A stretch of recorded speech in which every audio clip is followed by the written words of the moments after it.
Como le comenté desde el principio del programa, ayer a mediodía en el tiempo de México, la Guardia Costera de Estados Unidos y la empresa Ocean Gate Expeditions dio a conocer que hallaron en el fondo del mar, a unos 500 metros de los restos del Titanic, pues restos del pequeño submarino Titán que estaba extraviado desde hacía 4 días.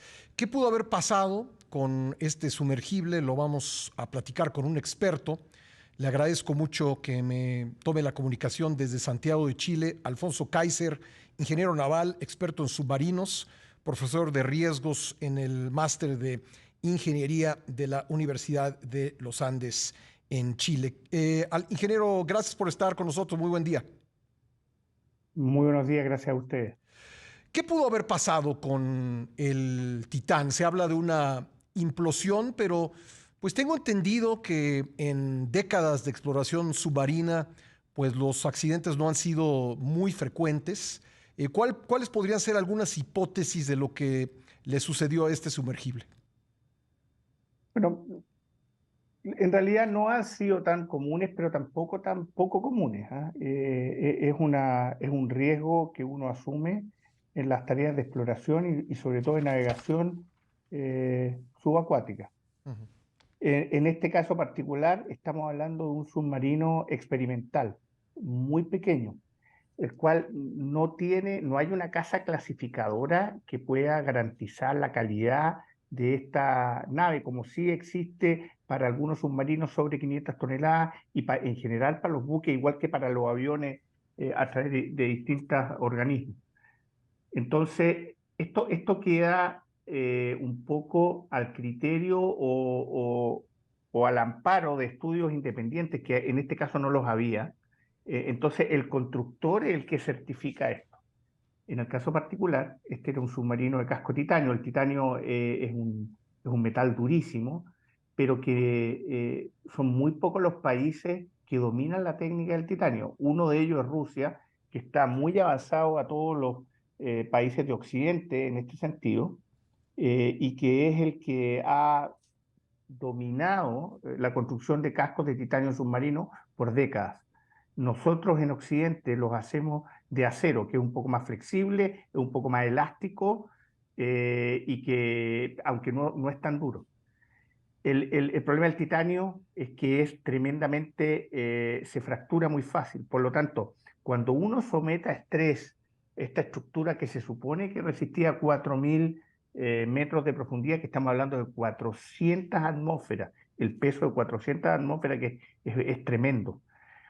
Entonces, cuando uno lo somete a estrés y sobre todo a un estrés muy parecido a la capacidad máxima de diseño, y no hay un factor de seguridad, requiere de una inspección que no es visual, Ujú. una inspección muy acuciosa. Mi teoría a la luz de los hechos es que una, dos o tres sumergidas cada vez que baja se requiere sacar una radiografía completa, es como meter al escáner a este aparato, objeto, verificar que no haya microfracturas o puntos donde cuando yo someta nuevamente este casco al máximo de la presión del mar, no sea un punto débil que venza la presión.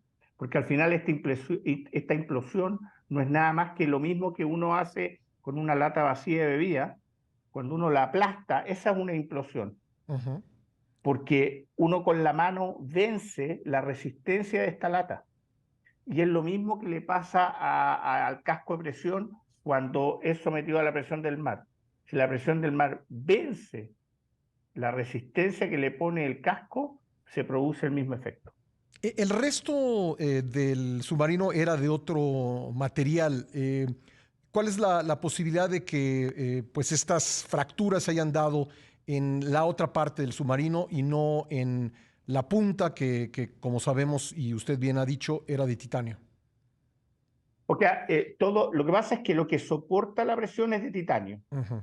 Y el resto de las superficies hidrodinámicas y de control en general se hacen de otros materiales, en este caso eran de fibra de carbono, pero esas estructuras no soportan la presión del mar porque están son superficies blandas, vale decir, está la presión del mar por ambos lados, por lo tanto no hay este efecto de implosión.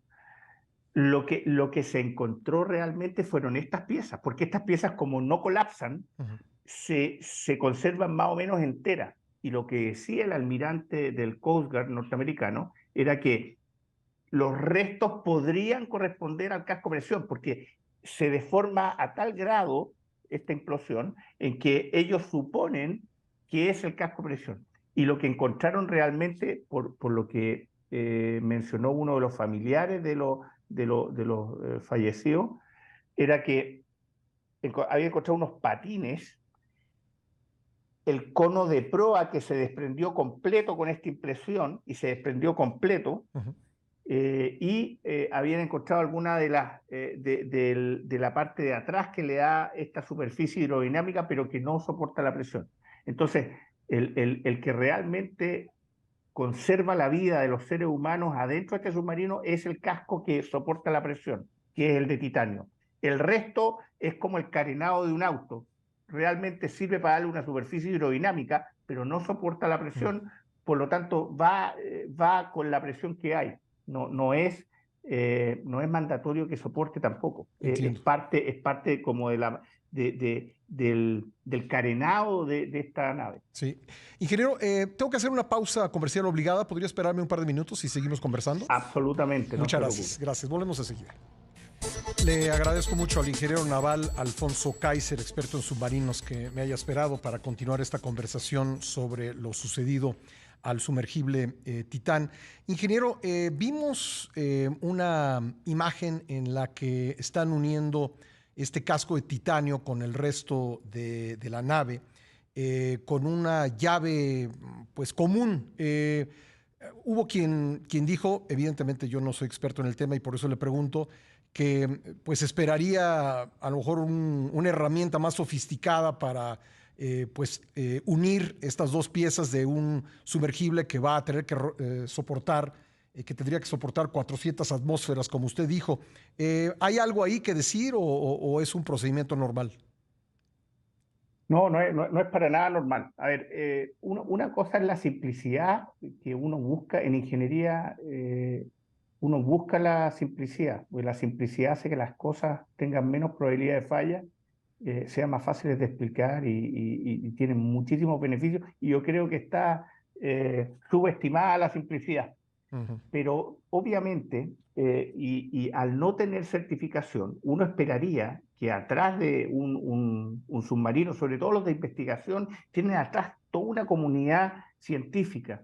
En este caso, como era un negocio, era algo turístico, no existía un apoyo real de un estudio de ingeniero, de un estudio de naves, de un estudio de submarinos que pudiera aportarle más allá de lo que decía el fabricante o la persona que ideó este submarino, que pudiera certificar y decir, sí, lo que dice se cumple. Entonces, este tipo de submarinos son experimentales. No es anormal que no tengan escotillas, por ejemplo, y la forma de abrirlo sea a través del cono.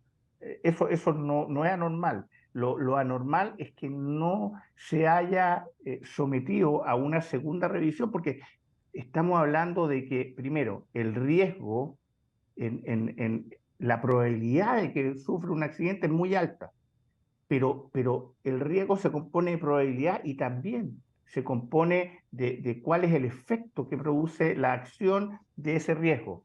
Y aquí el efecto es la muerte. Entonces, con mayor razón debieron haber tenido unos controles dobles, triples chequeos para decir, oye, esto sí funciona y es seguro dentro de todo este contexto, es seguro. Pero no había nada de eso, si eso era la realidad. Que sea chico, que se abra por la proa, por la popa, eso a mí no me complica. Lo que me complica es la ausencia de un doble chequeo o triple chequeo para asegurarnos que lo que dijo el diseñador no contenga un error, de que la operación no haya errores, como los hubo evidentemente por los resultados, y se produzcan este tipo de accidentes que son no solo dramáticos, sino que además con un desenlace fatal para 5 personas. Ingeniero, decía usted que la seguridad en este tipo de aparatos queda a cargo del fabricante, es decir, no hay una autoridad que revise pues autorice que esta nave pueda, este tipo de naves puedan sumergirse. Efectivamente. En general, uno en el ambiente marítimo se basa en casas clasificadoras. Las casas clasificadoras regulan los tipos de buques, incluso algunos militares, la mayoría de ellos.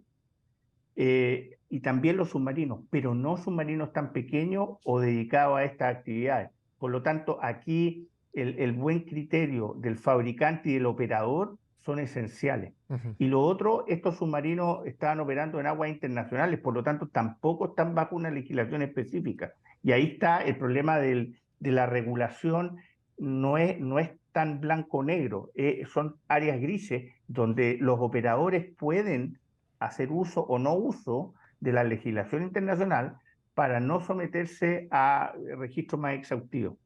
Entonces, esto siempre va a depender del buen criterio, no solo del operador, sino que también el que va a tomar el tour. Yo ayer, después de todo esto, noticia, escuchaba a una persona que había pagado y que cuando requirió mayor información no le convenció y se retiró de este viaje. Entonces, ahí viene una zona oscura con respecto a la legislación. Ujú. No hay una legislación definida con respecto a esto, así que el buen criterio aquí es primordial. Ingeniero, me queda desgraciadamente apenas un minuto y medio para esta interesante entrevista, pero quisiera preguntarle por último, se ha dado la información de que la implosión, la destrucción de esta nave ocurrió en menos de un minuto. ¿Coincide usted desde el punto de vista de la física, de la estructura, en que fue algo muy rápido? La explosión ocurre en menos de un segundo a veces, Mm. y yo creo que fue así. Las implosiones son violentas, pero hacia adentro, es igual que una explosión. Uno no tiene un minuto un segundo para medir una implosión o una explosión. Ujú. Son milisegundos en que se producen casi en forma instantánea. Entonces no tuvo tiempo, digamos, de advertir que había algo malo y que pues intentar regresar a la superficie. Exactamente. Ujú. La única cosa que se pudo haber hecho es una inspección previa exhaustiva, Sí. porque en el momento que ya hay una microfisura, cuando se produce la implosión, ya no hay nada que hacer, aunque sea gente entrenada. Pues ingeniero, muy interesante conversar con usted. Le agradezco mucho el enlace y los saludos de la Ciudad de México. Muchísimas gracias por la oportunidad. Gracias, muy amable. El ingeniero naval Alfonso Kaiser, experto en submarinos, profesor de riesgos en el Master of Engineering Management de la Universidad de los Andes en Chile.